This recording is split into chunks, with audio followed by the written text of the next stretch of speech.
The billionaire disguised himself as a janitor in his own resort, and only the kitchen helper gave him food every day, not knowing he was a billionaire. Get ready for a story where luxury and humility switch places. Let's dive into the surprising journey of Beckett and Morgan. If you enjoy light, fun stories full of twists, go ahead and leave your like, and at the end, comment what you thought. Enjoy the story, everyone. Beckett Shaw was one of the richest men in town, and at that exact moment, he was on his knees on the marble lobby floor, scrubbing a stain that wouldn't come out no matter what. The Cliffside Pacific Resort woke up covered in the typical fog of the Monterey coast. Through the glass walls, the ocean looked like a painting in shades of gray and blue. Seagulls circled the building as if they knew that inside there were people too rich to care about them. The first guests were already coming down for breakfast, dragging white robes and expressions of people who paid a fortune to look bored. None of them looked at the man in the navy blue uniform kneeling in the corner. Beckett scrubbed harder. The stain stayed there, motionless, almost mocking him. "Hey, you there?" He looked up. A woman in high heels and huge sunglasses pointed at the floor as if she were indicating an insect. "There's a mark on the floor near the elevator. Can you take care of that?" Beckett opened his mouth to respond, but she had already turned her back and headed toward the restaurant. The sound of her heels echoed through the lobby like small hammers of indifference. He looked at the mark he was cleaning.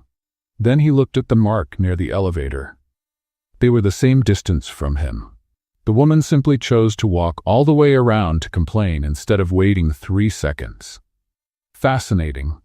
Beckett Shaw had built that resort from scratch. He had approved every detail of the design, from the curve of the windows to the exact temperature of the pools. He had signed checks, closed deals, and appeared on business magazine covers, smiling next to phrases like the visionary behind the hotel empire. And now he was discovering that no one could wait 3 seconds. The morning continued at that pace. Beckett cleaned, carried, organized, and was ignored with impressive consistency. In 4 hours of work, exactly 0 people asked his name. 3 people asked him to get out of the way. One person almost tripped over him and complained as if Beckett had appeared out of nowhere with the sole purpose of disrupting her walk to the sauna. Around noon, Beckett's stomach started to protest. He hadn't eaten anything since the night before. In the rush to start the experience, he had forgotten basic details like, for example, where temporary employees could have their meals. The manual he had received mentioned something about a cafeteria, but the directions were so vague that he suspected they had been written by someone who had never set foot in the building. The smell from the main kitchen reached him like aromatic torture. Garlic, butter, something grilled that probably cost a janitor's weekly salary. Beckett approached the side entrance, where employees came and went carrying trays. Maybe someone could point him to the cafeteria. Maybe there was a snack machine somewhere. Maybe he could simply exist there for 2 minutes without anyone yelling at him. Hey you! Get out of there!" A man in a white apron and the expression of someone who had swallowed a sour lemon advanced in his direction. "Maintenance staff don't hang around the kitchen area. How many times do I have to repeat that? I was just looking for..." "Doesn't matter what you were looking for. Get back to your section." "But I don't even know where the cafeteria is." The man stopped. He looked at Beckett as if he had just confessed he didn't know how to tie his own shoes. "You don't know where the cafeteria is? I'm new, started today." "And nobody showed you?" "Apparently not." The man let out a sigh that seemed to carry the weight of all the bad decisions he had ever made in his life. "Downstairs, 3rd door on the left after the towel storage, but it closes at 2, so good luck." Beckett looked at his watch. 1:53. He ran, or at least tried to run. The uniform wasn't exactly designed for speed, and the cleaning cart he was still pushing seemed to have developed its own personality, dedicated to hitting every possible corner. When he finally reached the 3rd door on the left after the towel storage, an employee was pulling a metal gate down. "Wait, there are still 2 minutes left." The employee looked at him with the blank expression of someone who had given up caring a long time ago. "Cafeteria clock runs fast." The gate came all the way down. Beckett stood there, sweaty, breathless, with his stomach growling loud enough to echo in the empty hallway. He owned 47 restaurants in 12 countries. He had dined with heads of state. Once, he had received a gastronomic excellence award that he didn't even know existed. And he couldn't get a sandwich in his own hotel. There was something poetic about that. Or maybe just pathetic. Beckett was still deciding which option when he heard the noise. The main kitchen was in full dinner chaos. Even though it was still early, the preparation had already begun, and the sound coming from there seemed like a combination of an out-of-tune orchestra with a construction site. Pots clanging, voices shouting, something sizzling on the stove with an intensity that suggested culinary drama in progress. Beckett approached again, this time more cautiously. He just wanted to look. He just wanted to understand how that ecosystem he theoretically supervised worked, but clearly had never really observed. More shrimp. We need more shrimp. Oven 3 is making that noise again. Who took my spatula? That was my favorite spatula.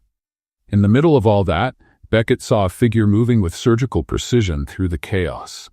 A woman with her hair pulled back, stained apron, and expressions that alternated between absolute concentration and quiet amusement. She was cutting, seasoning, organizing, and still finding time to roll her eyes every time someone shouted something particularly dramatic. It was like watching a ballet in a war zone. "Hey, you again." The same man from before advanced in his direction, this time with a pan in his hand that Beckett sincerely hoped was empty. "I already told you maintenance staff don't hang around here." "I was just out now." Beckett backed away. The man kept gesturing as if he were shooing away a particularly persistent pigeon. Other kitchen staff didn't even look. It was just another janitor being kicked out. It probably happened 3 times a day. He was almost in the hallway when something slid in his direction across the steel counter. A plate. Simple, discreet, almost invisible in the middle of all that rush. Rice, grilled vegetables, and what appeared to be shredded fish with herbs. Nothing fancy, but assembled with a care that contrasted with the chaos around it. Beckett looked up. The woman from the culinary ballet had her back turned, already involved in another task, but there was something in the angle of her shoulders that suggested awareness. She knew exactly what she had done. "Eat fast before Gerald comes back," she said without turning around. He gets even more unbearable when he realizes he missed a chance to yell at someone. Beckett grabbed the plate.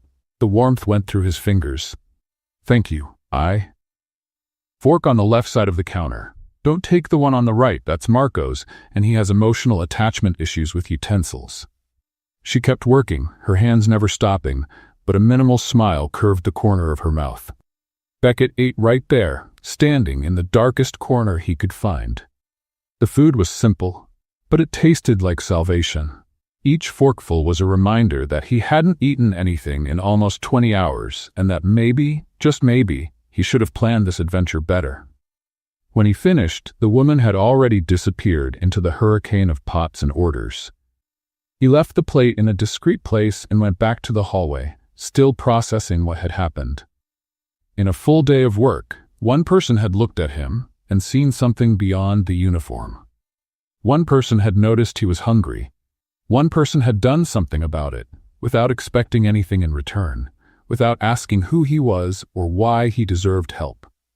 Beckett leaned against the hallway wall and stayed there for a moment.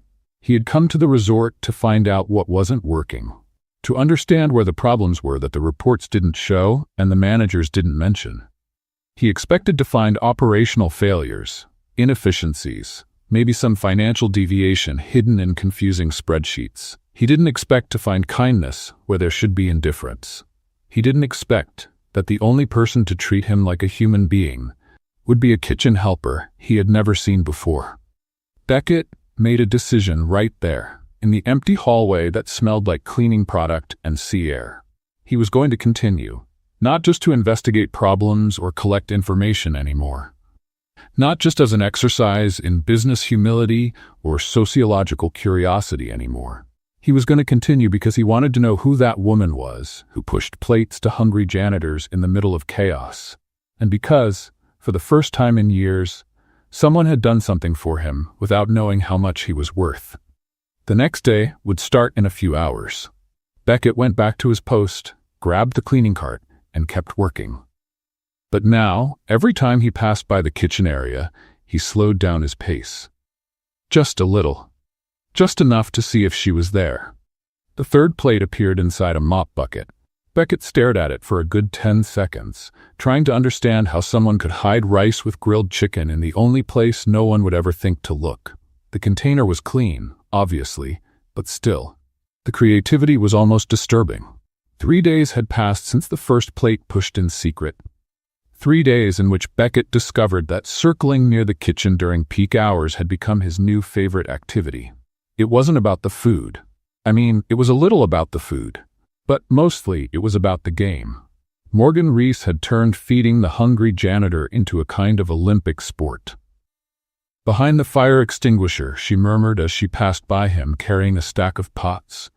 Blue plate. Beckett waited 30 seconds and went to the fire extinguisher. The blue plate was there, still warm, covered with a napkin that had a smiley face drawn with a pen.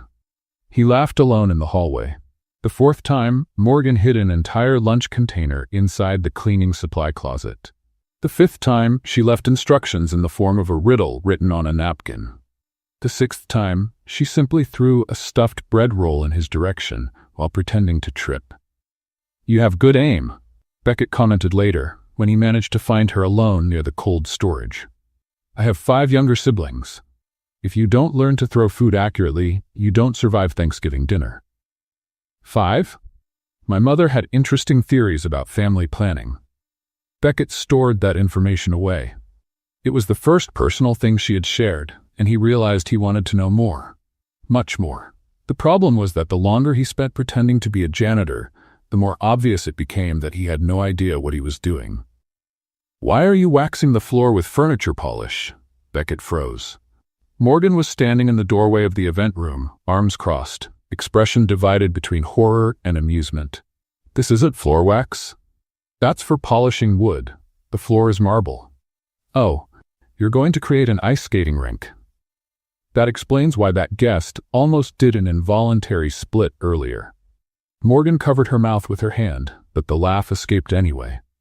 "How did you get this job? I have a very creative resume." Apparently. She walked into the room and grabbed a clean cloth from a shelf that Beckett hadn't even noticed existed. "First, you remove all of this, then you use the right product.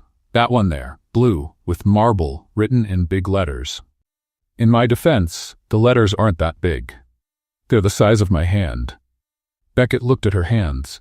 They were small, with light burned scars on the fingers. Hands of someone who really worked. He started cleaning up the mess he had created. "Do you always teach incompetent coworkers, or am I special? You're the first one who confused furniture polish with floor wax. That puts you in a unique category. I prefer to think of it as innovation. I prefer to think of it as a negligence lawsuit waiting to happen." They worked together in silence for a few minutes. That silence was comfortable. Beckett couldn't remember the last time he had been quiet near someone without feeling the need to fill the space with business talk or market analysis. 16 hours, Morgan said suddenly. "What?" "My shift yesterday. 16 hours. The sous chef got sick and nobody wanted to cover." "Is that allowed?" Morgan laughed, but it wasn't a cheerful laugh. "That's Tuesday." Beckett stopped scrubbing. He knew, theoretically, that hotels operated 24 hours. He knew there were shifts, schedules, overtime. But 16 hours straight in an industrial kitchen, in the heat, under pressure, cutting, carrying, organizing non-stop? "And you came back today?" "I pay rent in San Francisco. You know the prices?" He knew. He was partially responsible for some of them, considering the commercial properties he'd owned in the area. That information got stuck in his throat like a fishbone. $7.23, Morgan continued, looking at the floor that was now almost presentable. $7.23 what? Per hour. That's what I make. After 3 years here, Beckett felt something tighten in his chest. He spent more than that on coffee per day. On bad airport coffee sometimes because he was in too much of a hurry to choose. "Morgan!" The voice cut through the air like an ice blade. Clayton Briggs appeared in the doorway like a storm cloud in human form. Impeccable suit, hair sculpted with surgical precision, expression of someone who had just stepped on something unpleasant and was deciding who to blame. "Why are you here instead of being in the kitchen?" "My lunch break, sir, started 5 minutes ago. And you decided to spend this precious time chatting with the cleaning staff." The way he said "cleaning staff" made Beckett feel like he had been called something far less polite. "I was helping with a problem on the floor." "You're not paid to help with problems on the floor. You're paid to cook, if we can even call what you do cooking." Morgan didn't respond. She just stood there, chin raised, eyes fixed on some point above Clayton's shoulder. It was the posture of someone who had already learned that reacting only made things worse. Beckett felt the anger rise like mercury in a thermometer. "Yesterday's dishes were inconsistent," Clayton continued, apparently warming up for a full speech. "The risotto presentation was amateurish, and I received complaints about the fish temperature. Oven 3 has been broken for 2 weeks, sir. I've already reported it 3 times. Then you should have compensated. That's what professionals do. They compensate. They adapt. They don't make excuses." Beckett opened his mouth and closed it. Every cell in his body wanted to intervene, wanted to say that Oven 3 was broken because the maintenance request had been denied to save costs, wanted to say he knew this because he had approved the budget cut 6 months ago without asking a single question, but he couldn't say anything, not yet. Clayton finally noticed there was another person in the room. "Who are you?" "Beckett. Temporary maintenance." "Temporary?" "Yes, sir." Clayton studied him with that X-ray look that luxury hotel managers seem to develop after years of practice. "Who hired you?" "Human resources, sir." "What name? Who signed your paperwork?" Beckett hesitated for half a second. It was enough time. Clayton tilted his head like a predator that had just detected movement in his peripheral vision. "Interesting. A temporary janitor who doesn't know who hired him." "It was an online process, sir. Many people involved." "I see." The silence that followed lasted only a few seconds, but felt like an eternity. Clayton turned to Morgan. 5 minutes, kitchen, and don't let me catch you chatting again." He left without looking back, but Beckett noticed his eyes did one last sweep of the room, cataloging, filing away, planning. Morgan let out the air she was holding. "You need to be careful with him." "I noticed." "No, you didn't. Clayton doesn't forget faces, and he just memorized yours." She hurried out, leaving Beckett alone with the finally clean marble floor and a growing feeling that he had just put a target on his own back. At the end of the hallway, Clayton Briggs stopped in front of a computer and typed a quick search in the employee system. Beckett Shaw, temporary, maintenance. The cursor blinked 3 times. No results found. Clayton Briggs collected luxury pens, imported ties, and the fear of employees. That morning, he carried all 3 things as he crossed the resort lobby like a shark in territorial waters. Employees moved away by instinct, some pretending to have urgent tasks that didn't exist, others simply disappearing into side hallways like circus magicians. Beckett watched everything from the corner, where he was pretending to polish the same handrail for 20 minutes. Since the system search the night before, Clayton had intensified his presence. He showed up in unexpected places, asked random questions, observed details that no one should notice. It was like working under the gaze of an eagle with trust issues. "General meeting," Clayton's voice cut through the lobby air. "All service staff, Event Hall B. Now." It wasn't an invitation. It was an order.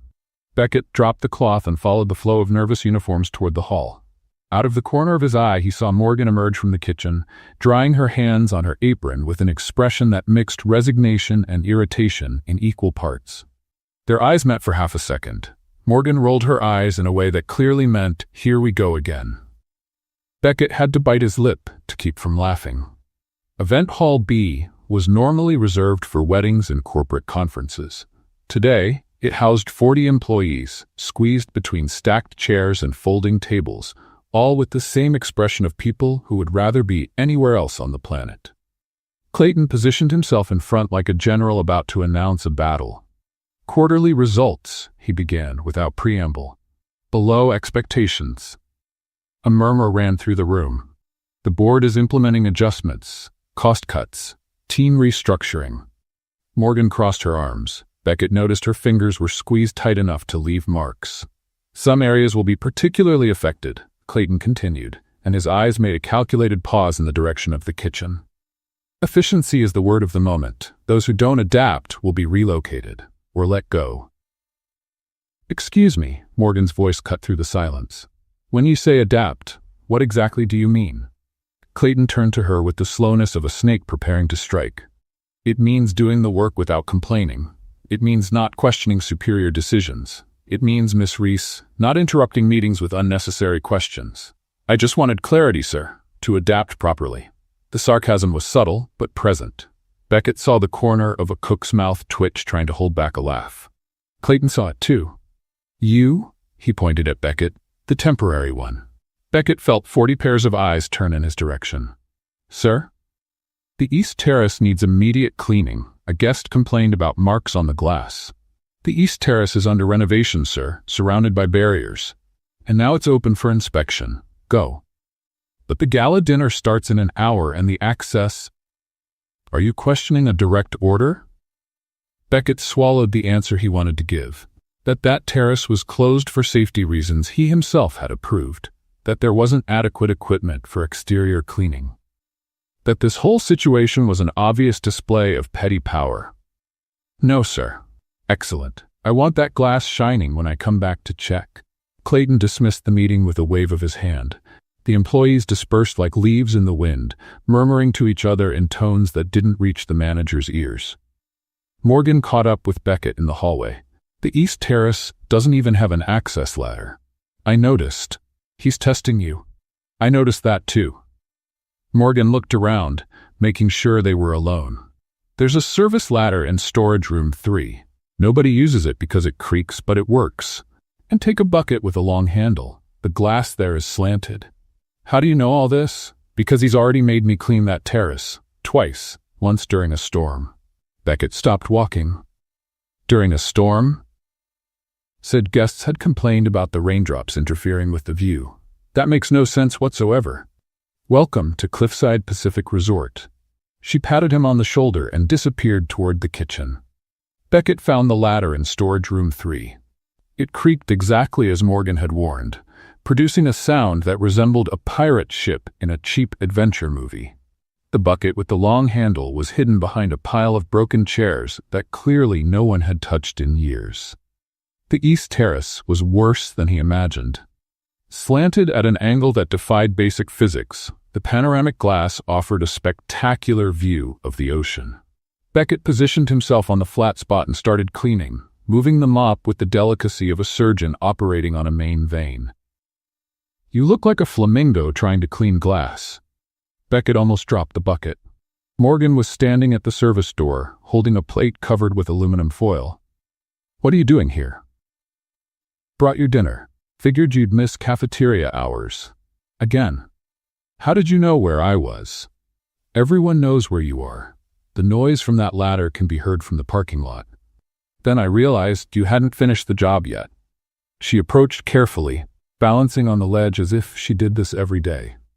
Chicken with vegetables, left over from the gala dinner preparation. You're going to get in trouble if Clayton finds out you left the kitchen.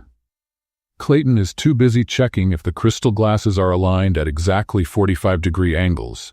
I have about 10 minutes. Beckett accepted the plate. His fingers brushed hers for an instant.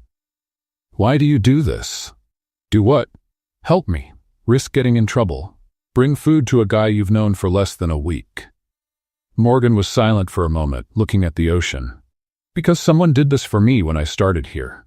A cook named Miss Ruth. She's retired now, but she used to say that we only survive places like this if we take care of each other. And do you take care of everyone? Only those who seem to need it. And I seem to need it? Morgan looked at him, then at the makeshift bucket, then at the ladder that was still creaking in the wind. You're cleaning a slanted glass during a gala dinner because a man in a tie told you to. Yes, you seem to need it. Beckett laughed. A real laugh, the kind that escapes without permission. Clayton mentioned relocation today, he said after a moment. Does that affect you? Morgan's expression changed. Just a little, but enough. It affects everyone who isn't part of his favorites club. And you're not part of it. I ask too many questions. I question things. I suggest improvements. None of those qualities are appreciated by managers like Clayton. So you could be transferred. Or fired. He made that very clear after the meeting. Spoke directly to me when the others left. Beckett felt that familiar anger rise again. What exactly did he say? Morgan imitated Clayton's pompous voice with disturbing accuracy. Miss Reese, your attitude needs significant adjustments. The resort has no room for employees who don't understand hierarchy. Consider this your final warning. Final warning for asking a question in a meeting? Final warning for existing in a way he doesn't control. The ocean wind blew between them, carrying the distant sound of music from the gala hall. I need to go back, Morgan said, and you need to finish that glass before he shows up. She turned to leave but stopped at the door. Beckett, yes? Thanks for asking. Most people just don't ask. She disappeared down the creaking ladder. Beckett stood there, holding the plate of chicken that was already getting cold, looking at the glass that reflected a spectacular sunset that no guest would see that night. For the first time since he started this experience, he didn't think about reports or profits or business strategies. He thought only about how to protect a person who didn't know he had the power to do that. Downstairs, Clayton Briggs was finishing checking the crystal glasses when his phone vibrated. A message from the Human Resources Department. About the employee you mentioned. There's no record of formal hiring. Incomplete documentation. Awaiting instructions. Clayton smiled for the first time that day. The service area clock read 11:47 at night when Morgan let out the biggest laugh Beckett had ever heard. They were sitting on the loading dock, that forgotten space between the kitchen and the parking lot, where delivery trucks unloaded supplies at dawn. It wasn't pretty, it wasn't comfortable, but it was the only place in the resort where Clayton Briggs never appeared. Wait. Morgan wiped a tear from the corner of her eye. You're telling me you've never fried an egg in your life? I said I tried to fry an egg. Once. The result was different from expected. Different how? Let's just say the fire alarm in my apartment still has trauma. Morgan doubled over laughing, the sound echoing through the empty space. A week had passed since the terrace scene. A week of stolen meetings at the end of shifts, whispered conversations between tasks, jokes exchanged through quick glances when Clayton passed by. The loading dock had become their territory, an improvised refuge where the resort world didn't reach. Tell me another one, Beckett asked. One of the absurd stories. Morgan thought for a moment, her eyes shining with that energy that appeared when she was about to tell something good. Last year, a guest asked the kitchen to prepare a birthday cake for his dog. That doesn't sound so absurd. The dog was allergic to gluten, lactose, and happiness, apparently. The cake had to be vegan, organic, and bone-shaped. And you made it? We did. We took it to the suite on a silver tray. The dog looked at the cake, looked at us, and went to sleep on the couch. He didn't even try it, didn't even smell it. The guest was so offended, he demanded we remake the cake in a different shape. Spent 3 days making us redo it. Ball shape, moon shape, the shape of something he called canine essence. What is canine essence in cake form? To this day, I don't know. We made something that looked like a misshapen cloud, and he accepted it. And the dog? Kept ignoring everything. That animal was my hero. Beckett laughed, genuinely, in that way that makes your ribs hurt. Your turn, Morgan said. Tell me something about your life, something real. The question caught Beckett off guard. He had spent days building a carefully edited version of himself. A simple guy from simple origins, with a simple life. I grew up on the East Coast, he said, choosing each word carefully. Small family. Worked in several different places. What kind of places? Offices, mostly. Administrative things. You don't seem like an office guy. What do you mean? Morgan tilted her head, studying him. You observe too much. Office people look at spreadsheets. You look at people. Beckett felt his heart race. She was too perceptive. Maybe I'm just curious. Maybe. Or maybe you're hiding something. The air between them became charged for a second. 2 seconds. 3. Morgan smiled. Relax. Everyone here is hiding something. Marco from the kitchen has a cooking channel on the internet that he swears nobody knows about. Linda from the front desk writes novels in her spare time. I myself have a notebook full of recipes I want to test someday when I have my own kitchen. You want to have your own restaurant? The question came out before Beckett could stop himself. Morgan shrugged, but there was something vulnerable in the gesture. Old dream. It'll probably keep being a dream, but it's good to have something to imagine when Clayton is yelling about the sauce temperature. Why a dream? Why not a plan? Because plans need money, time, and opportunity. I have 16-hour workdays and rent that takes up 80% of my salary. Beckett swallowed the answer he wanted to give. That he could change that it would only take a phone call, a signature, a decision. That would destroy everything. Hey, Morgan changed the subject with the agility of someone who had practiced for years. You need to learn to defend yourself against Clayton. Defend myself how? Verbally. You stand there like a statue when he starts yelling. That only makes him more excited. And what should I do? Morgan stood up, assuming a pompous posture that imitated Clayton with frightening accuracy. Mr. Janitor, she deepened her voice. Why isn't this hallway shining? Beckett joined the game. Because the wax is still drying, sir. No, Morgan broke character. That way you're justifying yourself. Clayton doesn't want justifications. He wants submission or resistance. Choose one. And doesn't resistance make things worse? It gets worse for those who don't know how to do it. Look, the technique is like this. She went back to Clayton's pose. Mr. Janitor, why isn't this hallway shining? Beckett cleared his throat and tried again. The hallway will be shining in 15 minutes, sir. Would you like me to prioritize another area in the meantime? Morgan's eyes widened. That, you answered without justifying yourself and threw the decision back at him. Clayton hates having to decide small things. He'll leave just to avoid having to answer. You've developed a whole science about this. 3 years of battlefield teach you a lot. They laughed together, the sound mixing with the distant noise of the waves. For a moment, Morgan was silent, looking at Beckett in a different way. Softer. The air between them changed again, but this time there was no tension. There was something else. Something that made Beckett's stomach turn in a way he hadn't felt in years. She opened her mouth to say something. Her radio exploded in static. Morgan, kitchen. Now, the voice was Gerald's, the supervisor who had kicked Beckett out on the first day. Morgan closed her eyes for a second, took a deep breath, and went back to professional mode. Duty calls? What happened? I don't know, but from the tone, it's not good. They ran back to the main building. The kitchen was in chaos when they arrived, but a different chaos from the usual. People were standing still, not working. And in the center of everything, Clayton Briggs held a charred pan as if it were evidence in a trial. Who is responsible for this station? His voice cut through the air. Silence. I asked who is responsible. I was covering that station. Morgan stepped forward. But I left an hour ago at the end of my shift. So you left the stove on when you left? No, sir. I turned everything off. I checked twice. And yet the pan burned. By itself, magically. Someone must have turned it on after I left. Clayton smiled. That cold smile that Beckett was starting to recognize. Interesting. So you're accusing your coworkers? I'm not accusing anyone. I'm saying I turned off the stove. Your word against physical evidence, Clayton raised the pan. And physical evidence says you were negligent. Beckett watched everything from the corner of the kitchen. He saw the eyes of one of the cooks look away. He saw the guilt cross that face for a second before disappearing.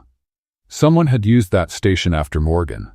Someone had made the mistake, and that someone was letting her take the blame. He almost opened his mouth, almost stepped forward, almost said there were security cameras in that area that would prove exactly who had done what and when. But that would raise questions. How would a temporary janitor know about the camera system? Why would he care so much? Beckett stayed silent and watched Clayton file a second formal warning against Morgan. When it was all over, when the kitchen emptied and the lights dimmed, Beckett stood in the empty hallway. Morgan passed by him without stopping, her eyes red but dry. Hey, he called out. She didn't look back. Not tonight, Beckett. Please. The women's locker room door closed with a soft click. Beckett leaned against the wall and stayed there, in the dark, listening to the sound of his own silence. He could have prevented that, could have defended her, could have exposed the truth, and he did nothing. The weight of that choice was different from any business decision he had ever made. There were no numbers to justify it, no spreadsheets to analyze, no consultants to blame. There was only him, his lie, and a woman who deserved better than that. That night, Beckett didn't sleep, and somewhere in the resort, a cook named Marcus was deleting a text message that said, "Thanks for not giving me up. I owe you one." The recipient was Clayton Briggs. Beckett Shaw made the call at 3 a.m, locked in the men's locker room bathroom. "I need you to access the resort's human resources system," he whispered into the phone. Now. On the other end of the line, his executive assistant, Diana, took exactly 2 seconds to fully wake up. "Mr. Shaw, it's 3 a.m. I know what time it is. You said you didn't want any contact during this experience.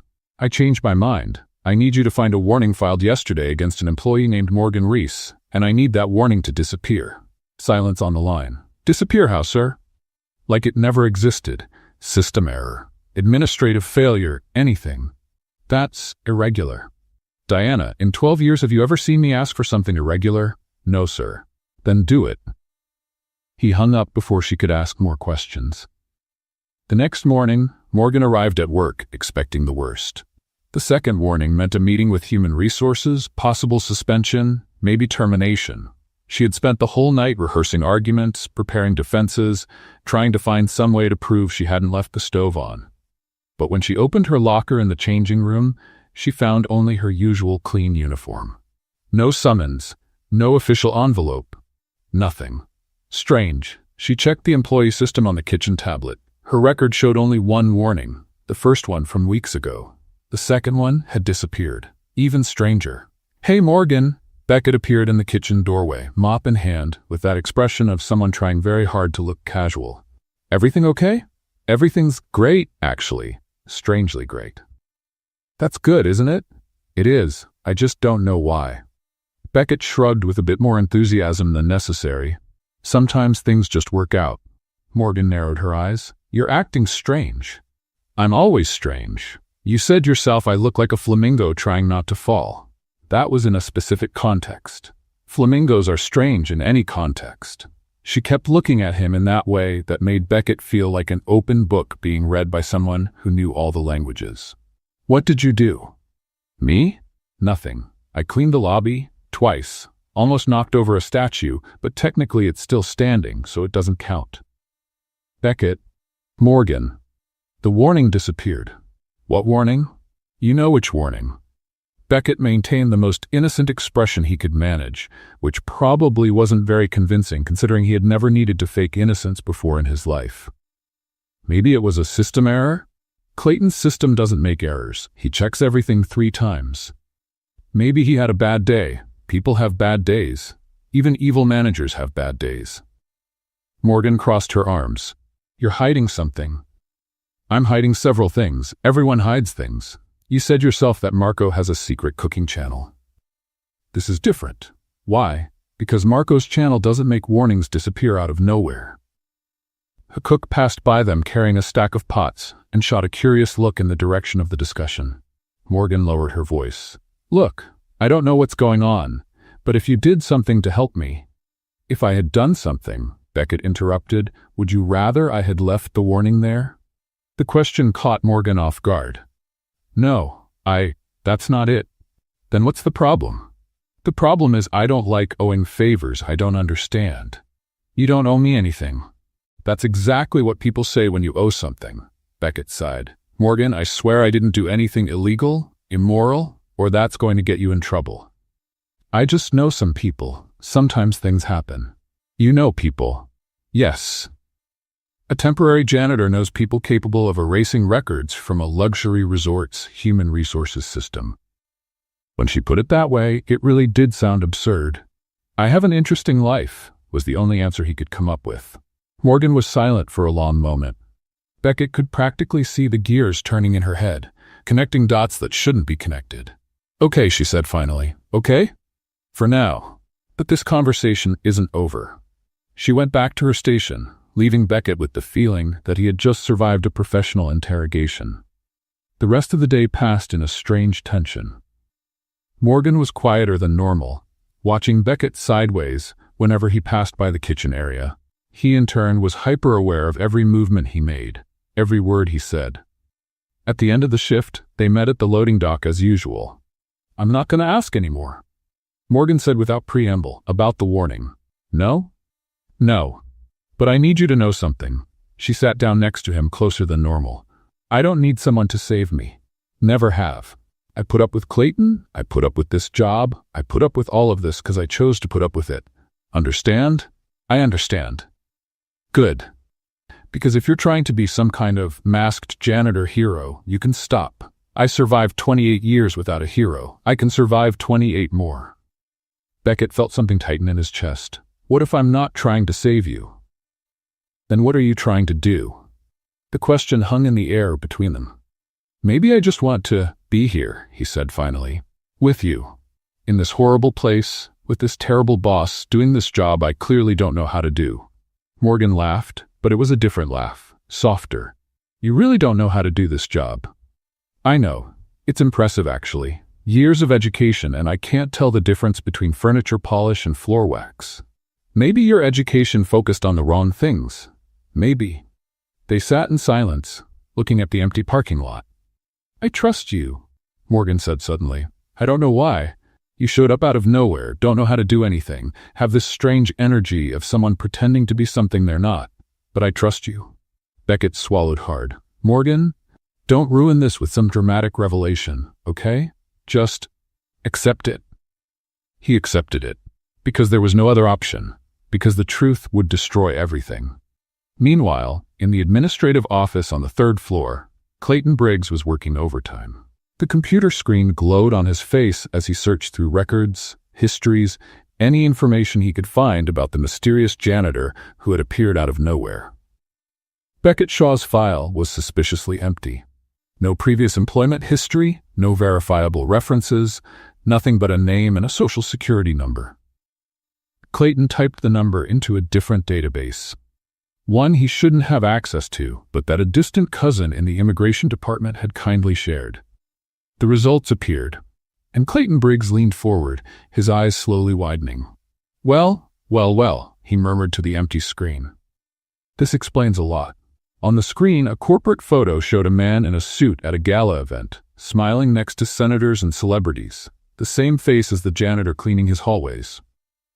Morgan was teaching Beckett how to cut onions without crying, and he was failing miserably.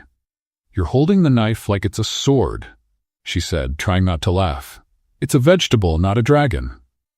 "In my defense, this vegetable is chemically attacking me." Tears were streaming down Beckett's face in amounts that seemed humanly impossible. He could barely see the cutting board, let alone the onion he was massacring into irregular pieces. "Breathe through your mouth," Morgan instructed, "and stop blinking so much." "How do I stop blinking?" "Blinking is involuntary. Clearly it's not involuntary enough because you're doing it every half second." It was late at night, the kitchen was empty, and they had managed to steal an hour from the real world. Morgan had decided that if Beckett was going to keep showing up hungry, he should at least learn basic culinary survival. So far, the basics were winning. "Done." Beckett stepped back from the board, wiping his face with the sleeve of his uniform. "I cut it." Morgan looked at the scattered onion pieces. "This looks like a crime." "Culinary crime? Crime against nature. That onion had a family. You're cruel." "I'm honest. There's a difference." She took the knife from his hands and, in a matter of seconds, turned what was left of the onion into perfect, uniform cubes. "How do you do that so fast?" "Practice, and years without a social life." Beckett laughed, but there was something in the answer that made him pay attention. "Without a social life, why?" Morgan shrugged, her eyes focused on the board. "Work. 16-hour shifts don't leave much time for romantic dinners or birthday parties. My last real friendship was with a plant that because I forgot to water it." "You killed a plant through neglect?" "It was a cactus, supposedly indestructible. I proved the scientists wrong." "That's almost impressive." "Thanks. I have hidden talents." They worked in silence for a few minutes, Morgan preparing ingredients for a recipe she wanted to test, Beckett watching her every movement with an attention he could no longer disguise. 2 weeks had passed since the warning that disappeared. 2 weeks of stolen meetings, conversations on the loading dock, jokes whispered through the hallways. At some point, without Beckett noticing exactly when, this had stopped being about investigating the resort. Now it was about her. "Hey," Morgan broke the silence. "You're looking at me in a strange way." "Strange how?" "Strange like I'm an equation you're trying to solve." "Maybe you are. I'm not that complicated. I disagree." Morgan stopped cutting and looked at him. There was something different in the air between them, a tension that wasn't uncomfortable, just new. "What do you want to know?" she asked. "You can ask, I don't bite." Beckett thought for a moment. "Why are you still here?" "In the kitchen?" "At this resort, at this job. You clearly have talent for more." Morgan let out a sigh that seemed to carry years of weight. Because leaving means starting over, and starting over means admitting the last 3 years were a mistake. I'm not good at admitting mistakes. Staying is also a choice. I know, but it's a choice I control. If I get fired, it's someone else's decision. If I stay, it's mine. Does that make sense to you? It makes sense to my stubbornness. My therapy would probably disagree. Beckett laughed. You go to therapy? No, I don't have the time or money, but if I did, she would definitely disagree. You're a complicated person, Morgan Reese. Thanks, that's the second compliment I've gotten today. What was the first? Clayton said my sauce was acceptable. By his standards, that's practically a declaration of love. They laughed together, and Beckett felt that tightness in his chest again. That feeling that something important was happening, something he couldn't control. And it terrified him. Can I tell you something? He said before he could stop himself. You can. I'm not who you think I am. Morgan tilted her head. And who do you think I think you are? A temporary janitor with no past and no interesting future. And who are you really? Beckett opened his mouth. The kitchen door burst open. Clayton Briggs entered as if he owned the place, which, technically, he thought he did. Working late, Miss Reese? Morgan didn't flinch. Testing a new recipe, sir? With resort ingredients? Leftovers that would go in the trash. Interesting definition of leftovers. Clayton circled the counter like an inspector looking for flaws. His eyes passed over Beckett with a calculated slowness. And you, Mr. Janitor, what are you doing in my kitchen at this hour? Learning to cut onions, sir. Cut onions? Yes, sir. It's harder than it looks. Clayton moved closer. Too close. You know, I've noticed you around here a lot. For a temporary employee, you seem very integrated. I make friends easily. Do you? How curious. The air in the kitchen became heavy. Morgan looked from one to the other, clearly noticing that something was happening beyond the words. Do you need something, sir? She interrupted. Clayton smiled. That smile that looked like a trap. No, just making my nightly rounds, making sure the resort's resources are being well used. He walked to the door, but stopped before leaving. Mr. Shaw. Beckett froze. Excuse me? Shaw, that's your last name, isn't it? Yes, sir. Interesting. It's quite a common name. But you know what's funny? I searched that name in some places and the results were intriguing. Beckett's heart was beating so hard he was sure Clayton could hear it. Intriguing how, sir? Clayton shrugged with a rehearsed casualness. Oh, nothing specific. I just found it curious that someone with your resume would choose to clean floors. He left without waiting for an answer. The silence that remained was deafening. What was that? Morgan asked. I don't know. He knows something. I noticed. Beckett, what did he mean by your resume? The question hung in the air, heavy and impossible to ignore. Beckett looked at Morgan, at those eyes that had started to trust him, at that person who deserved the truth more than anyone else. Morgan, I need to tell you something. Then tell me. His phone vibrated, a message from Diana. Clayton Briggs accessed confidential files. He knows who you are. Recommend immediate extraction. Beckett looked at the screen, then looked at Morgan, and realized that no matter what he chose to do now, someone was going to get hurt. Morgan, he began. But before he could continue, the resort speaker system came to life. Attention all employees. Emergency meeting tomorrow at 8 o'clock. Attendance mandatory. Subject, important changes in administration. Morgan looked at Beckett. Why do I have the feeling this has to do with you? He couldn't answer, because she was right. The 8 o'clock meeting never happened. Clayton canceled at the last minute, claiming schedule conflicts, but Beckett knew the truth. The manager was playing chess, and the next move wouldn't be in public. It would be surgical, personal, and directed at a specific target. Morgan Reese didn't even notice she was in the crosshairs. Or maybe she did, but chose to ignore it. "Double shift," she said when Beckett found her in the locker room at 6 in the morning. "Clayton decided I need to cover breakfast, lunch, and dinner. That's 18 hours. 17 if I don't take a break. Morgan, that's against California state labor laws." She stopped tying her apron and looked at him. "How do you know about California labor laws?" Beckett swallowed hard. "I read, sometimes, random things. Janitors who read about labor legislation in their spare time. It's a hobby. It's a strange hobby. I'm a strange person. You've already established that." Morgan almost smiled, but exhaustion erased the gesture before it fully formed. The following days were an exercise in endurance. Clayton seemed to have developed a special talent for appearing whenever Morgan made the slightest slip. A drop of sauce on the counter, a spoon out of place, a dish that took 3 seconds longer than acceptable. Each error was documented, recorded, filed away. "You're building a case," Beckett said to himself as he watched Clayton note something on a tablet after criticizing Morgan for the 5th time that day. It was a tactic he knew well. Companies did this all the time when they wanted to fire someone without seeming unfair. They accumulated small infractions, created a history, then used everything as legal justification. He had approved dismissals like that. He had never stopped to think about what it was like to be on the other side. "Hey," Morgan appeared next to him in the hallway, carrying a stack of pots that seemed to weigh more than she did. "You've got that look again." "What look?" "The look of someone planning something complicated." "I'm not planning anything." "Liar." She kept walking before he could respond. On Thursday, things got worse. Clayton implemented what he called an efficiency protocol, which basically meant Morgan had to do the work of 3 people with the resources of half. "The vegetable cutter broke," she reported during the team meeting. "Use a knife," Clayton responded, without looking at her. "Cutting vegetables for 200 portions with a manual knife will triple the prep time." "Then work faster." "Sir, I'm saying that physically." "Miss Reese, I heard your complaint. My answer is, adapt. That's what professionals do."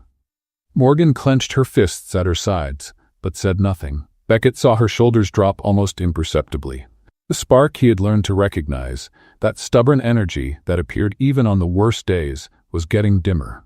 During lunch break, he found her sitting alone on the loading dock, staring at nothing. "Brought water," he offered a bottle. "Thanks." Silence. "You can report him, you know," Beckett said after a moment. "There's a human resources department. There's legislation. There's reality," Morgan interrupted. "And in reality, employees like me don't win against managers like him. We complain, we get labeled as troublemakers, we get fired for cultural incompatibility, and we leave without a reference and without severance. That's not right.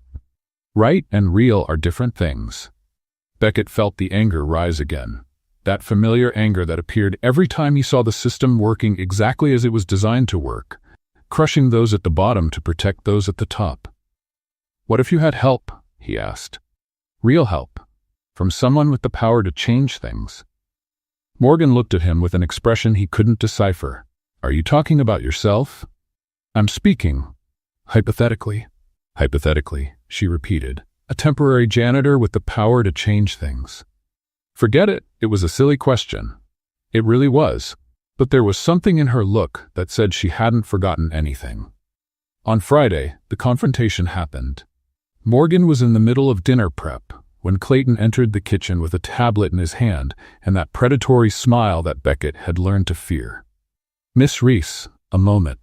The entire kitchen fell silent. Pots stopped clanging. Conversations died. Everyone knew what was coming. "I reviewed your performance history from the last few weeks," Clayton began, voice loud enough for everyone to hear. "And the results are concerning." "Sir, I'm in the middle of..." "You're in the middle of your shift, which means you're on my time. And on my time, you're going to listen." Morgan put down the knife. Her eyes met Beckett's for a second. He was standing in the doorway, unable to move. Delays, waste of ingredients, complaints from supervisors. A formal warning that mysteriously disappeared, but that I recreated based on testimonies. That's not. Don't interrupt me. I'm documenting a pattern of inappropriate behavior. A pattern that, if it continues, will result in immediate termination. Morgan's face was red, but her voice came out steady. Mr. Briggs, with all due respect, this pattern you're describing is fabricated. I did everything you asked, worked all the extra shifts, covered all the coworkers who didn't show up. If that's inappropriate, then the problem isn't me. The silence that followed was absolute. Clayton leaned forward, voice low but penetrating. Are you accusing me of something, Miss Reese? I'm stating facts, Mr. Briggs. Facts, he repeated the word as if it were poison. Well, here's a fact for you. By the end of this week, I'm going to have a decision about your future at this resort, and based on your current performance, and especially your attitude, I suggest you start updating your resume. He turned his back and left. The kitchen remained silent for a few more seconds before normal sounds returned. But there was something different in the air now, a tension that didn't exist before. Morgan went back to her station without looking at anyone. Beckett followed her to the service hallway as soon as he could get away. Morgan? No. I just want to. I said no. She stopped, took a deep breath, and when she turned around, there were tears in her eyes that she refused to let fall. You want to help? Great, then tell me the truth. Who are you really? Why are you here? And why does Clayton seem to know you from somewhere? Beckett stayed silent. That's what I thought, Morgan said. Everyone has secrets, but some secrets hurt more than others. She went back to the kitchen. Beckett stood in the hallway, the weight of the lie heavier than ever. That night, Clayton Briggs sent an email to the resort's legal department. Subject: termination process. Morgan Reese. Body of email: please prepare documentation for dismissal with cause. Deadline: Monday. The termination email never reached the legal department. Diana intercepted it at 2 a.m, redirected it to a folder only Beckett had access to, and responded with an automatic message saying the system was under temporary maintenance. Clayton Briggs spent all Saturday trying to resend the documentation, without success. Beckett knew it was a temporary solution, a bandage on a wound that needed surgery. But it was the most he could do without revealing everything. On Monday, strange things started happening at the resort.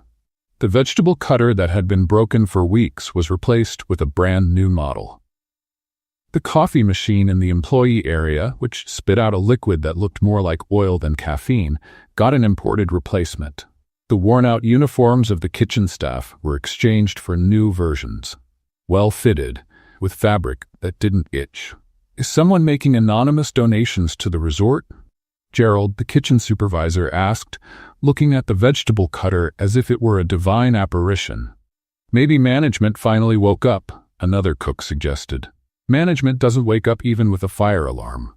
Morgan observed everything in silence. Her eyes narrowed in that way Beckett had learned to recognize as detective mode activated. You're quiet, he commented when he managed to get close. I'm thinking. About coincidences. What kind of coincidences? Morgan turned to him. The kind where I'm about to get fired, and suddenly all the equipment I've complained about for the last 6 months shows up brand new. The kind where my working conditions magically improve at the exact moment Clayton is trying to destroy me. Beckett kept his expression neutral. Maybe the universe is compensating. The universe doesn't buy industrial vegetable cutters. How do you know? Maybe that's exactly what the universe does in its spare time. Morgan didn't laugh. Beckett, what did you do? I didn't do anything. You're lying. Would I lie to you? You lie about everything. I still don't know where you came from, what you did before, or why you showed up out of nowhere knowing about labor laws and acting like you have more power than any janitor should have. The accusation hung in the air between them, heavy and impossible to ignore. Morgan, don't Morgan me. I want the truth. The truth is complicated. Then uncomplicate it. I don't know how to do that without ruining everything. Ruin what? Her eyes met his, and Beckett saw something there that took his breath away. It wasn't anger, it was disappointment. And for some reason, disappointment hurt much more. I need time, he said. Time for what? To figure out how to tell the truth without losing you. Morgan was silent for a long moment. You think you already have me? The question was simple, but carried layers that Beckett wasn't prepared to face. I think, he said slowly, that what's happening between us is real, more real than anything I've ever felt. That doesn't answer my question. No, it doesn't. Because I don't know the answer. I just know that when you're around, I forget to pretend to be someone I'm not. That's ironic, considering you're clearly pretending to be someone you're not. Beckett let out a humorless laugh. I know, it's a paradox. I'm terrible at this. Terrible at paradoxes? Terrible at feelings. Morgan crossed her arms. You're using feelings to avoid the conversation about truth. I'm not. Yes, you are. Okay, maybe I am, but it's because the truth is going to change everything. Change how? You're going to hate me. I'm not going to hate you. You say that now. Beckett, I worked for Clayton Briggs for 3 years. You don't know my capacity to not hate people who deserve it. Despite the tension, Beckett smiled. Was that a compliment? It was an observation. There's a difference. You always have an answer for everything. You always have a question to deflect from everything. They stood looking at each other, the air charged with unspoken things. I'm going to tell you, Beckett said finally. Everything, but not here. Not like this. Then where? When? Tonight, at the loading dock, after your shift. Morgan studied his face for a long moment. What if I don't like what you say? Then at least you'll know the truth, and I'll have been honest at least once. That's a very low standard of honesty. I know. I'm working on it. The rest of the day passed in a fog of anticipated tension. Beckett made more mistakes than normal, which was impressive considering his track record. He spilled a bucket of dirty water in the main hallway. He confused disinfectant with furniture polish for the second time in 3 weeks. He was almost run over by a room service cart while looking at his phone checking if Diana had more news. You're more distracted than usual. Morgan commented when they passed each other in the hallway, and your usual is already pretty distracted. I'm nervous. Why? Because tonight I'm going to tell the truth to a woman I'm in love with, and I'll probably lose her in the process. Morgan stopped walking. What did you say? Beckett also stopped. Which part? The middle part. The part about telling the truth? No, the other part. The part about being nervous? Beckett. Yes. You said you're in love. The hallway was empty, but Beckett felt like the whole world was watching. I did. With me. With you. Morgan opened her mouth, closed it, opened it again. That's very convenient. What? Confessing feelings exactly when you're about to reveal something terrible. It's a classic persuasion technique. I'm not persuading you. How will I know? You won't. That's the point. You're going to have to trust me. Trust the guy who lies about everything? Trust the guy who's trying to stop lying. Morgan shook her head, but there was something in her eyes that wasn't just distrust anymore. Tonight, she said. Loading dock. And if you don't show up or come up with another excuse, I swear that. I'll be there. Promise? I promise. She nodded once and kept walking. Beckett stood in the hallway, his heart beating so hard it seemed like it wanted to escape from his chest. At 10 o'clock at night, he was at the loading dock, waiting. At 10:15, Morgan appeared. So, she said, sitting down next to him, who are you really? Beckett took a deep breath. My name is Beckett Shaw, and I'm the owner of this resort. The silence that followed lasted exactly 3 seconds. Then Morgan started to laugh. Nice try. Now be serious. Beckett wasn't laughing, and when Morgan looked at his face, the laughter died. Morgan didn't blink for almost 30 seconds.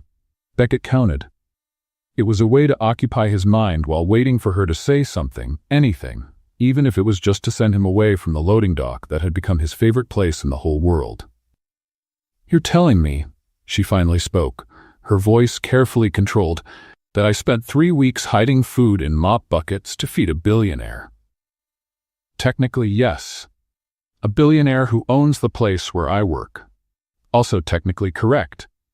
A billionaire I taught to tell the difference between furniture polish and floor wax. That was a very useful lesson. Morgan got up from the crate where she was sitting. I'm leaving. Morgan, wait, no, I need to process this, away from you. She walked to the door but stopped before leaving. How long were you going to let this continue? I don't know. You don't know. I didn't have a plan. I came here to understand what was wrong with the resort, and then you showed up, and everything got complicated. Complicated. Morgan repeated the word as if it were acid in her mouth. You know what's complicated? Working 16 hours a day for $7.23 an hour. That's complicated. Being harassed by a manager who wants to destroy me. That's complicated. Finding out that the only person who seemed to understand me in this place is the owner pretending to be poor? That's not complicated. That's cruelty. I never wanted to. I don't care what you wanted. I care about what you did. She left without looking back. Beckett was alone on the loading dock. The sound of distant waves his only company. The next 3 days were the longest of his life. Morgan no longer appeared in the places where they used to meet. She didn't look at him when they passed in the hallways. She didn't respond to attempts at conversation, which consisted of Beckett saying, "Morgan," and her continuing to walk as if he didn't exist. "You did something." Gerald commented on Tuesday, looking at Beckett with suspicion. "Morgan is different." Different how? Sad different and angry different at the same time. It's scary. "I didn't do anything." "Liar. Everyone saw you two. We thought it was romance. Apparently it was drama. It's complicated. It always is." On Wednesday, Beckett tried a different approach. He left a note in Morgan's locker. "I'm sorry, let me explain, please." The note came back torn into 4 pieces, shoved under the men's locker room door. On Thursday, he tried again. "I was wrong. You have every right to be angry, but what I feel for you is real." This time the note came back whole, but with a single word written on the back. No. Beckett was beginning to understand that Morgan Reese wasn't the type who forgave easily. What he didn't know was that Clayton Briggs was working on a much more elaborate plan than torn notes. "Mr. Shaw." The voice came from behind him, in the 3rd-floor hallway on Friday at 8 in the evening. Beckett turned slowly. Clayton was standing there, smiling in that way that looked like a predator preparing to strike.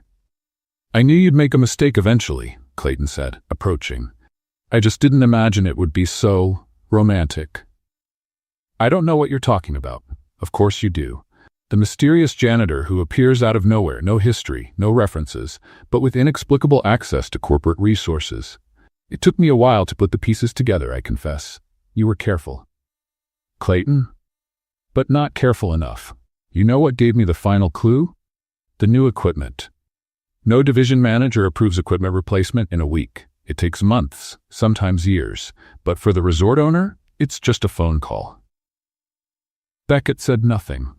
"And there's more," Clayton continued, clearly enjoying the moment. "The warning that disappeared. The termination email that never reached its destination. Small interferences that only someone with real power could make." "What do you want?"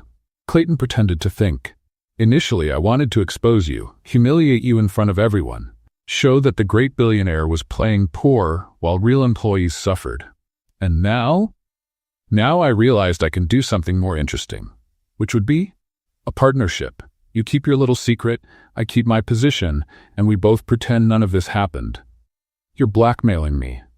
I'm offering you a business opportunity. It's different." Beckett felt the anger rise but controlled himself. "And if I refuse?" Clayton shrugged. "Then tomorrow at the general staff meeting I'll tell everything. Show the proof, expose the entire farce, and let your employees decide what they think of a boss who pretended to be one of them just to, what exactly? Have fun? It wasn't fun. Doesn't matter what it was. What matters is how it's going to look." Beckett was silent for a long moment. "You're worse than I imagined." "Thank you, I try hard." "That wasn't a compliment." "I know, but I'll accept it anyway." Clayton backed away, still smiling. "You have until tomorrow at 9 in the morning to decide. General meeting, main event hall. Be there with an answer." He disappeared down the hallway. Beckett leaned against the wall, the weight of the situation falling on him like an avalanche. There was no good option. If he accepted the blackmail, Clayton would continue being the same abusive manager as always, now protected by dangerous knowledge. If he refused, the truth would come out in the worst possible way, told by the worst possible person, and Morgan would find out that he had not only lied, but had been exposed by a man she despised. Beckett grabbed his phone and dialed Diana. "I need you to do something." "Mr. Shaw, it's 11 at night." "I know, but tomorrow at 9 there's going to be a meeting, and I need to be prepared." "Prepared for what?" "To tell the truth, my way." Silence on the line. "Are you sure, sir?" "No, but I'm tired of lying." He hung up and looked out the window at the dark ocean. Tomorrow, everything was going to change. For better or for worse, he didn't know. But one thing was certain. Clayton Briggs wasn't going to tell Beckett Shaw's story. Beckett was going to tell it himself. The next morning, at 8:55, the main event hall was packed. Employees from all departments settled into chairs, murmuring about the reason for the last-minute meeting. Clayton Briggs was on stage, tablet in hand, a smile on his face. And at the back door, still in his janitor's uniform, Beckett Shaw took a deep breath and walked in. Clayton Briggs was savoring every second of that moment. The main event hall had a capacity for 200 people, but that morning it housed only the 60 employees of the morning shift, all squeezed into the first rows like students waiting for a scolding from the principal. The air conditioning hummed low, the curtains were closed, and Clayton occupied the center of the stage like a conductor about to conduct his favorite symphony. Beckett remained at the back door, watching. Morgan was in the third row, between Gerald and a cook he recognized, but whose name he never learned. She didn't look back, didn't notice he had entered. Her eyes were fixed on Clayton with that expression of someone who already expects the worst. "Thank you all for attending," Clayton began, voice amplified by the lapel microphone. "I know it was a last-minute summons, but I have important information to share." A murmur ran through the audience. In recent weeks, this resort has been going through unusual situations. Equipment replaced without authorization, documents disappearing from the system, interference in administrative processes that should follow protocol. Beckett saw Morgan's shoulders become tense. "Initially, I suspected technical failure," Clayton continued, clearly enjoying the attention. "But after thorough investigation, I discovered something much more interesting." He made a dramatic pause. Beckett almost rolled his eyes. Clayton had always been given to theatrics. "We have an imposter among us." The murmur turned into buzz. An employee who is not who he says he is, someone who lied about his identity, infiltrated our team, and spent weeks pretending to be something he's not. Clayton swept the audience with his eyes, purposely stopping at Morgan. "And this person developed a close relationship with one of our kitchen employees." Morgan turned red. Not from shame, from anger. "Mr. Briggs," she stood up, voice firm. "If you have something to say about me, say it directly." "Miss Reese, I'm not talking about you. I'm talking about your friend." "My friend?" "The janitor, Beckett Shaw." The name echoed through the hall. "Who, as I discovered, is no janitor at all. In fact, he is. I am the owner of this resort." Beckett's voice cut through the air like thunder on a clear day. He walked down the center aisle, still wearing the navy blue uniform stained with cleaning products, hands in his pockets, the calm expression of someone who had already accepted that the circus was on fire and decided to enjoy the show. Absolute silence. 60 pairs of eyes followed his every step to the stage. Clayton stood paralyzed, mouth open, tablet shaking in his hands. You can't just... Can't what, Clayton? Walk into a meeting at my own resort? Get on stage in my own event hall? Beckett stopped next to him, the height difference between the two suddenly much more evident. "You were going to expose me anyway," Beckett continued. "So I thought it was more honest for me to do it personally." This is completely irregular," Clayton stammered. "Irregular was you spending 3 weeks harassing an exemplary employee because she had the courage to ask questions in meetings." The murmur returned, this time directed at Clayton. "Irregular was you falsifying warnings, manipulating schedules, and creating such a hostile work environment that talented people prefer to stay silent rather than risk their jobs. I have documentation of everything." Clayton raised the tablet like a shield. "Reports, records, proof that your interference compromised administrative protocols." "You're right," Beckett admitted. "I interfered. I used my position to protect someone who was being wronged. And if that's irregular, then maybe the regulations need to change."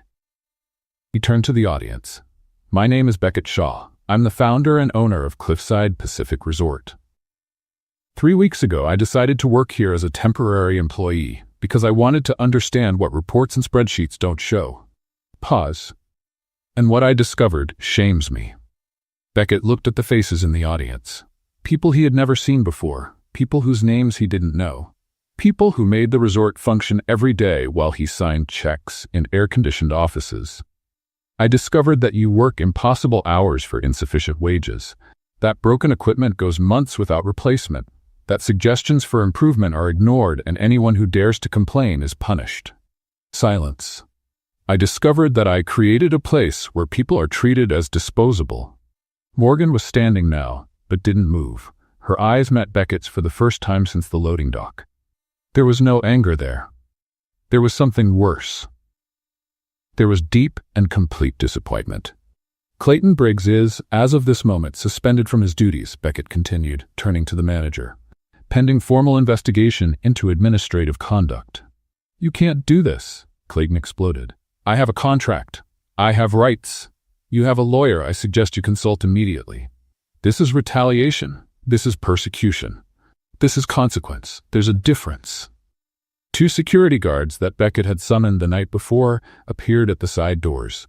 Please escort Mr. Briggs to his office so he can collect his personal belongings.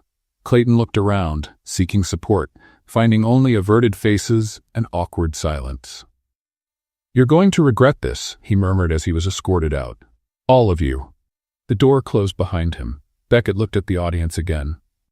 I know this is a lot to process. I know you have questions, and I promise that, in the coming days, I'll answer all of them. He took a deep breath. But now, I need to talk to one person in particular. His eyes found Morgan's. Morgan, please, give me 5 minutes. She didn't respond. Instead, she stood up, walked past Gerald, walked past the coworkers who were trying not to stare, and headed toward the side door. Morgan, no. The word was low, but definitive. You owe me at least a conversation. She stopped, her hand on the doorknob. I don't owe you anything. Then give me a chance, please. Morgan turned around. There were tears in her eyes that she refused to let fall. You want to know the worst part? It's not the lie. Lies I understand. Lies are part of the world. Then what's the worst part? The worst part is that I believed in you. I thought I had finally found someone who really saw me, who understood me, who was on the same level as me. She let out a humorless laugh. But you were never on my level. You were pretending to be, and that's worse than any lie. Morgan, what I felt, what I feel, is real. How will I know? How will I know what's real when everything you told me was a performance? Beckett had no answer. That's what I thought. Morgan opened the door. Congratulations on the dramatic speech, Mr. Shaw. It was very inspiring. I'm sure the employees will love telling this story at parties. Morgan, I'm leaving. The resort, the job, all of this, don't look for me. She left. The door closed with a soft click that sounded like a crash in Beckett's heart. In the hall, 60 employees remained silent, not knowing whether they should applaud, cry, or simply go back to work. Beckett stood on stage alone, looking at the door through which Morgan had disappeared. He had won the battle against Clayton, but he had lost the only thing that really mattered. Morgan's resignation letter arrived at Beckett's desk exactly 47 minutes after the meeting. He was in the office that had technically always been his, but that he had never used, surrounded by papers that Diana had brought in a hurry and reports that Clayton had left behind. The white envelope looked harmless, but Beckett knew the content was a sentence.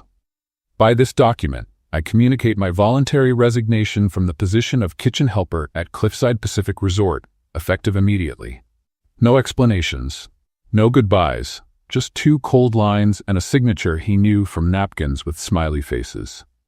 Beckett put down the letter and looked out the panoramic window, the same ocean he saw from the loading dock, only from a completely different angle.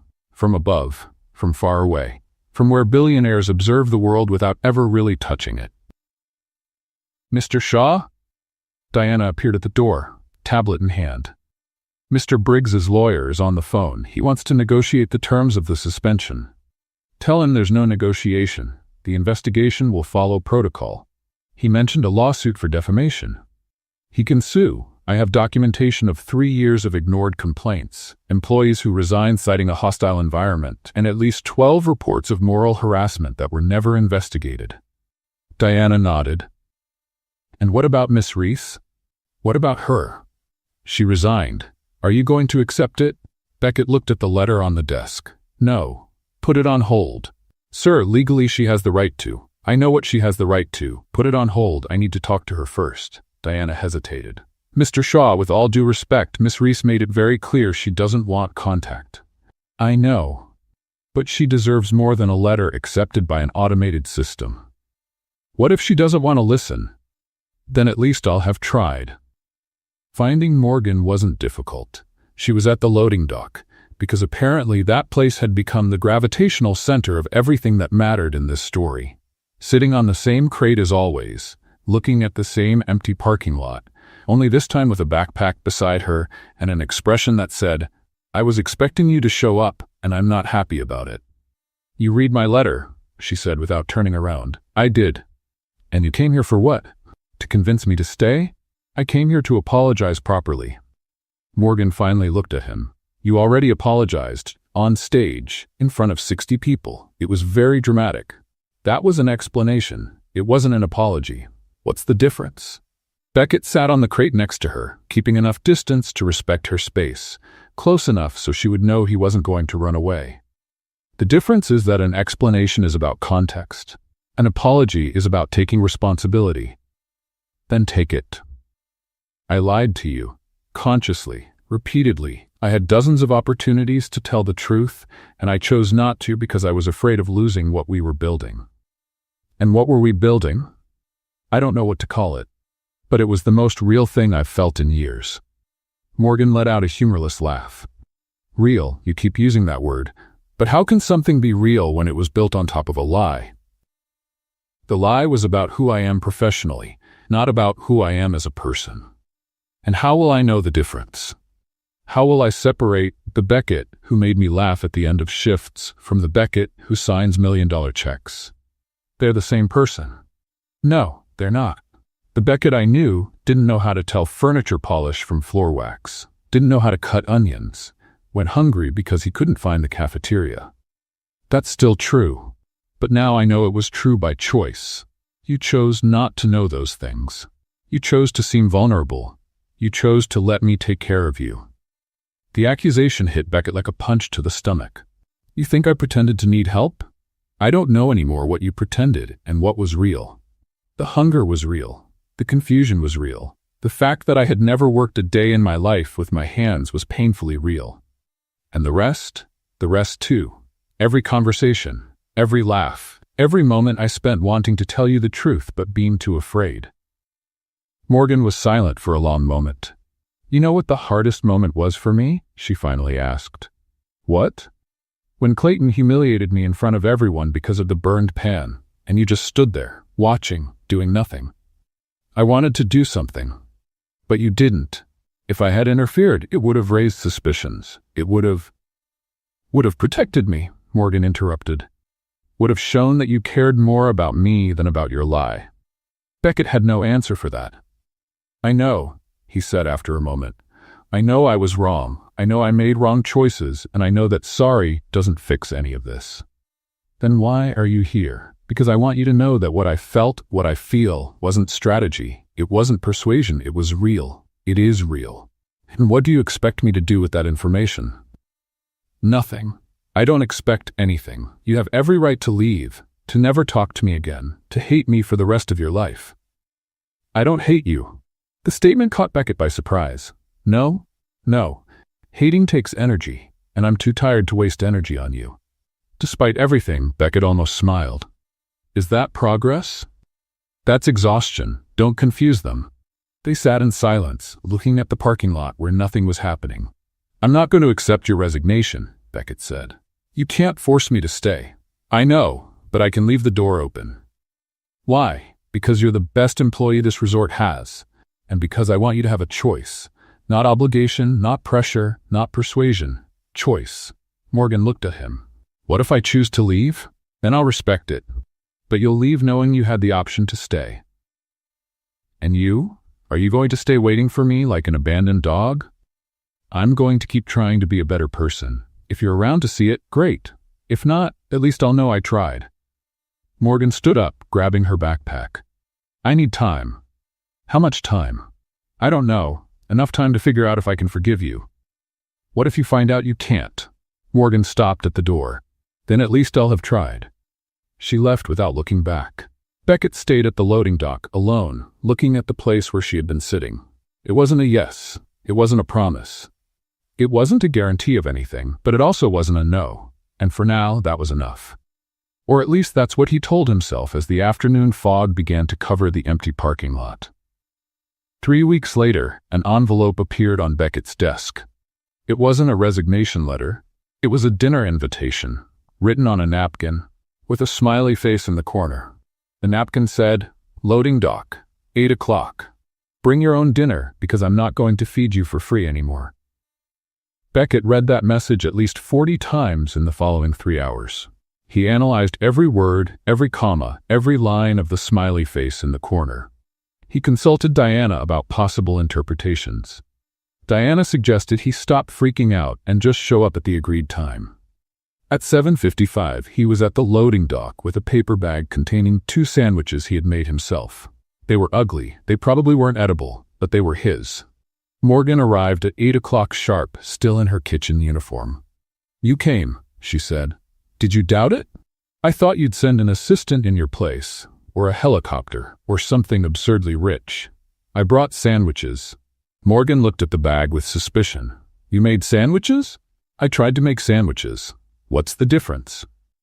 "The difference is that one of them may or may not contain eggshell because I don't know how to peel a hard-boiled egg properly." Morgan grabbed the bag, opened it, and examined the contents with the expression of a scientist analyzing an unknown species. "Is this mayonnaise?" "It was supposed to be." "Why is it green?" "I added herbs to make it look gourmet." "What kind of herbs?" "I don't know. They were green. They were in the cabinet." Morgan closed her eyes for a moment, clearly fighting some emotion. When she opened them, she was laughing. "You're a disaster." "I know. A complete and absolute disaster." "I know that too. And you expected to win me back with sandwiches that look like they were made by a 5-year-old with motor coordination problems?" "I expected to win you back with honesty. The sandwiches are just a bonus." Morgan sat on the usual crate, still holding the bag. 3 weeks, she said. 3 weeks. I spent 3 weeks thinking, analyzing, trying to understand if what I felt was real or if it was all an act. "And what did you conclude?" "That you're terrible at pretending. If you really wanted to fool me, you would have been more careful. You would have invented a more convincing past. You wouldn't have frozen in fear on the East Terrace trying to clean that glass." "I didn't freeze in fear. Gerald said you froze and went into shock for 2 minutes. It was a minute and a half, and I had the situation under control. You whispered for help. It was a strategic whisper, to see if anyone had seen me." Morgan laughed again. It was Beckett's favorite sound in the world. "I also thought about Clayton," she continued, "about how you could have told me the truth when he started harassing me, could have used your power to solve everything in 5 minutes. I should have done that. Maybe. But if you had, I would never know if you valued me for who I am or if you were just protecting an investment. You were never an investment." "I know. Now I know. It took 3 weeks, but I know." Beckett sat down next to her, closer than he should have, but Morgan didn't move away. "What changed?" he asked. "I saw the changes at the resort. In the last 21 days, Cliffside Pacific had gone through a silent but profound transformation. Salaries were revised upward. Schedules were adjusted to respect labor laws. Broken equipment was replaced. An anonymous reporting channel was created. And Clayton Briggs had been officially terminated after an investigation that revealed years of inappropriate conduct. "Those changes would have happened anyway," Beckett said. "They were necessary. But you made a point of implementing them personally. Spent weeks talking to employees, listening to complaints, taking down suggestions. How do you know that?" "Gerald told me, and Linda from the front desk, and Marco from the kitchen, and basically everyone you interviewed in the last 3 weeks. I was trying to better understand the business. You were trying to prove you changed." Beckett didn't deny it, and did it work? Morgan looked at him for a long moment. "I haven't completely forgiven you. It'll probably take time, maybe a lot of time. I can wait. But I'm willing to try, start over, see if we can build something real this time." "Real like what?" "Real like no lies, no disguises, no you pretending to be something you're not." "What if I still don't know exactly what I am?" then we'll figure it out together. Beckett felt something warm spread through his chest. It wasn't relief, it was hope. I have a proposal, he said. What kind of proposal? The resort needs a new executive chef, someone with vision, talent, and the ability to lead a team. Morgan narrowed her eyes. Are you offering me a job? I'm offering you an opportunity. The position was open based on merit, not favoritism. You would have to go through the normal selection process. What if I don't want it? Then I respect your decision and we keep eating horrible sandwiches at the loading dock. What if I do want it? Then you compete for the position like any other candidate. And if you win because you deserve it. Not because you're dating the owner. Morgan was silent for a moment. Dating? Beckett realized what he had said. You said dating. It was a generic term. Dating is not a generic term. It can be, in some contexts. In what context is dating generic? In the context where I'm an emotional disaster trying not to ruin the only good moment I've had in weeks.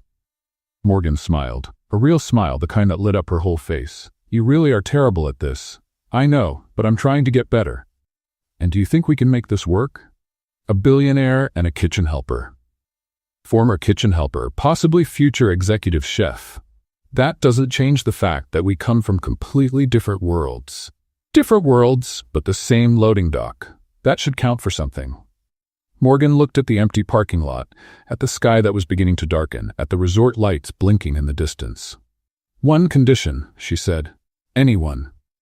You never lie to me again. About anything. Not to protect me, not to avoid conflict, not because you think it's best for me. Promised. And if you lie, you can make me clean the East Terrace again, during a real storm this time. Deal. She extended her hand. Beckett looked at that hand, at the fingers that still had light burned scars, at the person who had seen beyond the uniform when no one else did. He shook her hand. Partners? Morgan asked. Partners. And the rest? The rest we'll figure out along the way. Morgan grabbed one of the sandwiches from the bag and took a brave bite. She chewed for 2 seconds. Stopped. Beckett? Yes? This isn't an herb. It's not? This is a bay leaf. It's the same thing. Bay leaf is for cooking, not for eating directly. Oh, you put raw bay leaf in a sandwich. In my defense, nobody explained the difference to me. Morgan put down the sandwich and started laughing. A real laugh, without reservations, that echoed through the empty loading dock. Beckett laughed too, because it was the only thing that made sense at that moment. Come on, Morgan said when she managed to stop laughing. I'm going to teach you how to make a decent sandwich. Now? Now, the kitchen is empty. Are you sure? I have a complicated history with kitchens. I know, but everyone deserves a second chance. She stood up and extended her hand. This time it wasn't a business handshake. It was an invitation. Beckett accepted. And as they walked toward the resort, side by side, he realized that for the first time in a long time, he wasn't pretending to be someone he wasn't. He was just being himself. And that was enough. 6 months later, Cliffside Pacific Resort was voted the best place to work in California by a business magazine. The article mentioned an innovative employee development program, benefits above the market average, and an executive chef who had revolutionized the menu with creative recipes and a philosophy of food that feeds the soul. What the article didn't mention was that every night after the kitchen closed, the resort owner showed up to learn how to cook.